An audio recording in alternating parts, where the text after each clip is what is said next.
বাতিল যারা, ইসলাম বিকৃতিকারী যারা, তাদের কাছে কখনো মাথা নত করা যাবে না, তাদের কাছে কোনো বশ্যতা স্বীকার করা যাবে না, সে যত বড়ই শক্তিশালী হোক না কেন।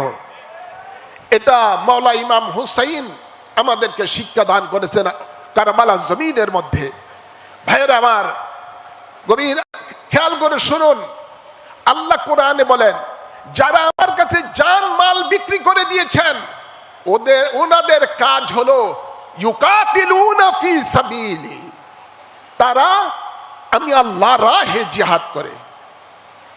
এই আল্লাহর রাহে জিহাদ করা প্রত্যেক মুমিনের জন্য এটা ফরজ, প্রত্যেক মুমিনের জন্য ফরজ জিহাদ। এই যেই দিন মুমিনেরা বন্ধ করে দিয়েছে, সেই দিন থেকে মুমিনের উপরে ইসলামের দুশমনেরা আপনার আধিপত্য বিস্তার করতেছে। জিহাদ যতদিন পর্যন্ত জারি ছিল ততদিন পর্যন্ত ইসলামের দুশমনেরা কখনো মুসলমানের কাছে, ঈমানদারের সামনে মাথা উঁচু করে দাঁড়াতে পারে নাই। জিহাদ আমাদেরকে করতে হবে, জিহাদ এটা ফরজ। আল্লাহ বলেন ওয়াজাহিদু ফি সাবিলিল্লাহ, তারা যেন আমি আল্লাহর রাহে জিহাদ করে। এবং তারা কি করে? তারা আল্লাহর দুশমনদেরকে জিহাদ করার মাধ্যমে তারা যেন হত্যা করে, এবং যদি প্রয়োজন হয় তারাও যেন তারা শাহাদাতের পেয়ালা পান করে।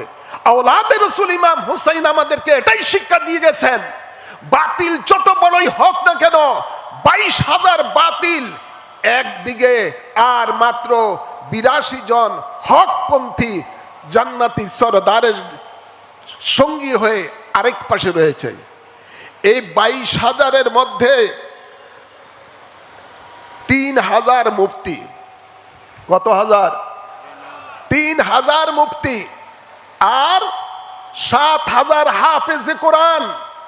এদের মধ্যে টুপি ছিল, এদের মধ্যে পাগড়ি ছিল, এবং এদের মুখে দাড়ি ছিল, হাতে তসবিহ ছিল, মুখের মধ্যে নারে তাকবীর আল্লাহু আকবারের স্লোগান ছিল। কথা বলছেন না? নামাজের ওয়াক্ত হলে আযান হতো, ইকামত হতো, জামাত হতো, কিন্তু এই 22,000 লোকগুলিকে লক্ষ্য করে আওলাদে রাসূল জান্নাতের সরদার ইমাম হুসাইন মাওলা হুসাইন বলেছিলেন, তোমাদের মাঝে কি একজনও ঈমানদার নাই? কথা বলছেন না? মুফতিদেরকে, 3,000 মুফতিকে বলতেছে, তোমাদের মধ্যে কি একজনও ঈমানদার নাই? 7,000 হাফেজে কোরআনকে বলেছেন, তোমাদের মধ্যে কি একজনও ঈমানদার নাই?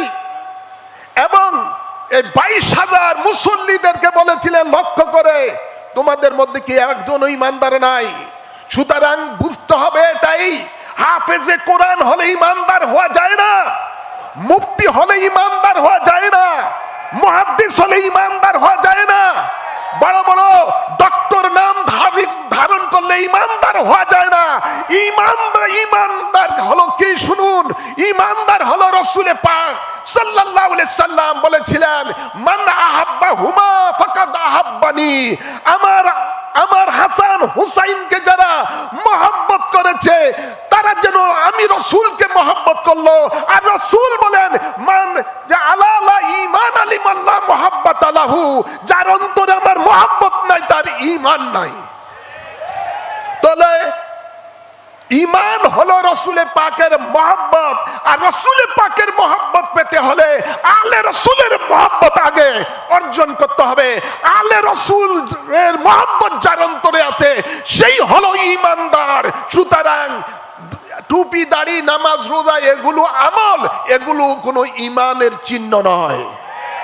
রাসূল বলেন, ওমান আবগাদাহুমা ফাকাদ আবগাদানি, আমার হাসান হুসাইনের সাথে যারা দুশমনি করলো তারা যেন আমি রাসূলের সাথে দুশমনি করলো। সুতরাং আল্লাহর হাবিব রাহমাতুল লিল আলামিন যাদের সম্বন্ধে বলেন, আল হাসান ওয়াল হুসাইনু রাইহানুমা, আমার হাসান এবং হুসাইন হলো আমার বাগানের ফুল, আমার চোখের মণি। সুতরাং রাসূল পাক সাল্লাল্লাহু আলাইহি সাল্লামের আওলাদে পাকের সাথে যারা দুশমনি রাখে তারা কখনো ঈমানদার হতে পারে জোর বলুন, ইমানদার হতে পারে? তারা কখনো ইমানদার হতে পারে না।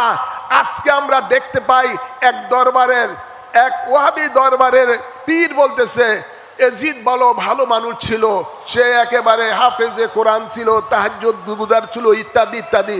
এজিদের প্রশংসাকারী অনেক আছে না নাই? জোর বলুন, আছে না নাই? মনে রাখতে হবে, আওলাদে রসুল, আলে রসুল জান্নাতের সরদার এবং রসুলের পাকের আওলাদের সাথে যারা দুশ্মনী রাখে তারা কখনো ইমানদার হতে পারে না। সুতরাং যারা জান্নাতের সরদারকে শহীদ করেছে কারবালার জমিনের মধ্যে, এরা নিঃসন্দেহে কাফের। এরা নিঃসন্দেহে কাফের। এই কাফেরদের সাথে ইমানদারের সাথে কখনো আপোষ হতে পারে না। আজকে যারা এজিদ বাহিনী আছে না নাই? এই যুগে এজিদের পক্ষের লোক আছে না নাই? এই যুগে যারা এজিদের পক্ষে আছে, এদের সাথে মাওলা হুসাইনের প্রেমিকেরা যারা, তাদের সাথে কোনো আপোষ চলতে পারে না। এদের পিছনে নামাজ পড়তে পারে না। এমন আছে না নাই?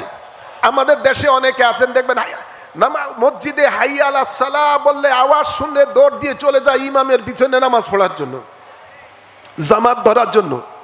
কি ধরার জন্য? বেশি সোয়াব, 27 গুণ সোয়াব নামাজ পড়ার জন্য তারা ওখানে চলে যায়, বড় জমাত ধরার জন্য চলে যায়। ভাইয়েরা আমার, কারবালার জমিনের মধ্যে যখন নামাজের রক্ত হতো, এক পাশে এজিদির বাহিনী 22,000 আজান দিত হাইয়া আলাস সালাহ। কত হাজার? 22,000 আজান হতো হাইয়া আলাস সালাহ, সেখানে জামাত হতো। আর অন্য সাইডে জান্নাতের সরদারের কাফিলার মধ্যে আজান হতো হাইয়া আলাস সালাহ, নামাজের জন্য আসো। তা আপনি কোন জামাত ধরবেন? ছোট জামাত না বড় জামাত? জোর বলে না, কোন জামাত? আওয়াজ কর। কি এজিদ বাহিনীর পিছনে নামাজ পড়বেন না মাওলা হুসাইনের পিছনে নামাজ পড়বেন? জোর বলুন না, কার পিছনে? মাওলা হুসাইনের পিছনে নামাজ পড়বেন, জান্নাতের সরদারের পিছনে নামাজ পড়বেন, রসুলের পাকের কলিজার টুকরার পিছনে নামাজ পড়বেন। তাই আজকে আমাদেরকে দেখতে হবে, যেখানে সেখানে যাদের যাত্রার পিছনে নামাজের ইক্তেদা করা যাবে না।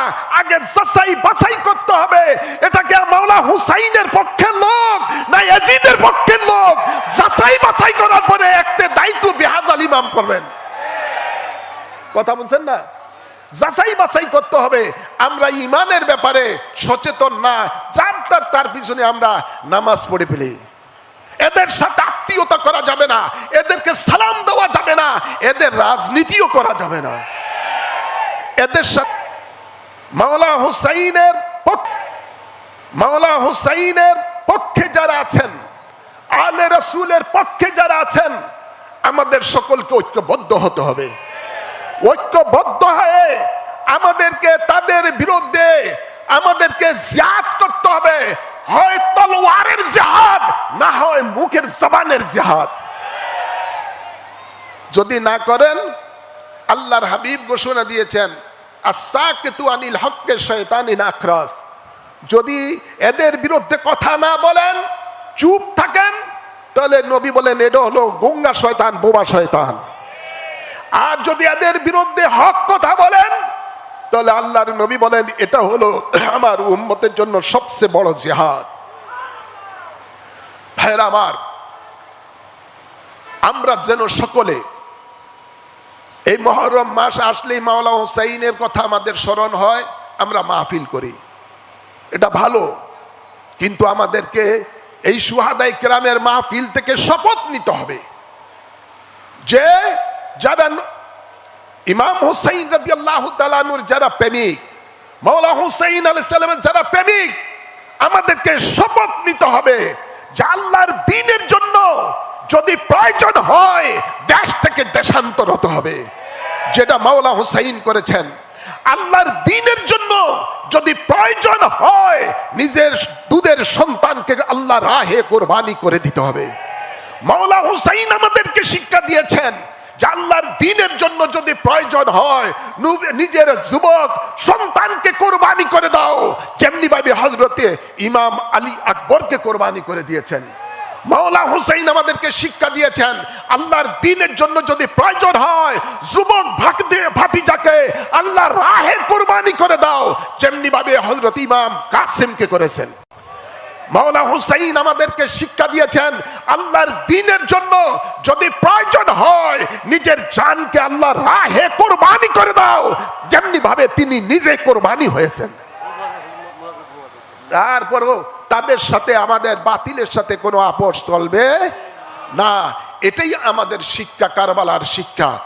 এটাই যেন আমাদের সকল নবী প্রেমিক আলে রসুলদের প্রেমিকদের এই শপথ যেন থাকে। আল্লাহ কবুল করুন, আমিন।